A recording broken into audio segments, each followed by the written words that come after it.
महाराष्ट्र में बीजेपी और शिवसेना के बीच जुबानी जंग कई महीनों से जारी है।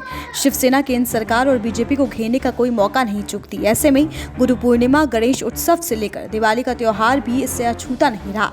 इस कड़ी में आज शिवसेना नेता संजय राउत ने बीजेपी को घेरते हुए एक तीर से दो निशाने साधे और इशारों में तंज कसते हुए एक चुनौती भी दे डाली।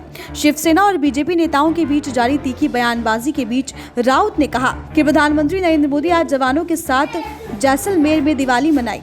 इस बात पर भी उन्होंने खुशी जाहिर की, लेकिन इस बात पर दुख भी किया कि हमारे जवान सीमा पर शहीद हुए। वहीं शिवसेना प्रवक्ता संजय राउत ने भी ये कहा कि अमेरिका के पूर्व राष्ट्रपति ओबामा ये तय नहीं कर सकते कि देश का नेता कैसा हो, उनके ये किसने अधिकार दिया है।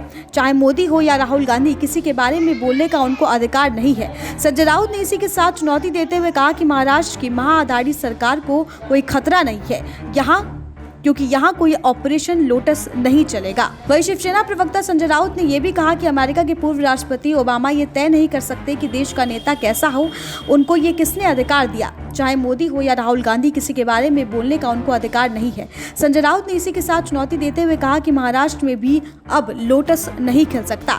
शिवसेना और बीजेपी नेताओं के बीच जारी तीखी बयानबाजी के बीच राउत ने कहा कि प्रधानमंत्री नरेंद्र मोदी ने जवानों के साथ जैसलमेर में दिवाली मनाई। इस बात पर मैं खुशी जाहिर करता हूं, लेकिन इस बात का दुख भी है कि हमारे जवान सीमा पर शहीद हो गए। संजय राउत यही नहीं रुके, उन्होंने कहा कि इसके साथ ही चुनौती देते हुए उन्होंने कहा कि महाराष्ट्र की महाआघाड़ी सरकार को कोई खतरा नहीं है क्योंकि यहाँ ऑपरेशन लोटस नहीं चलेगा। अब देखना होगा कि संजय राउत की इस चुनौती पर बीजेपी की क्या प्रतिक्रिया आती है। Bureau report, SPN9 news.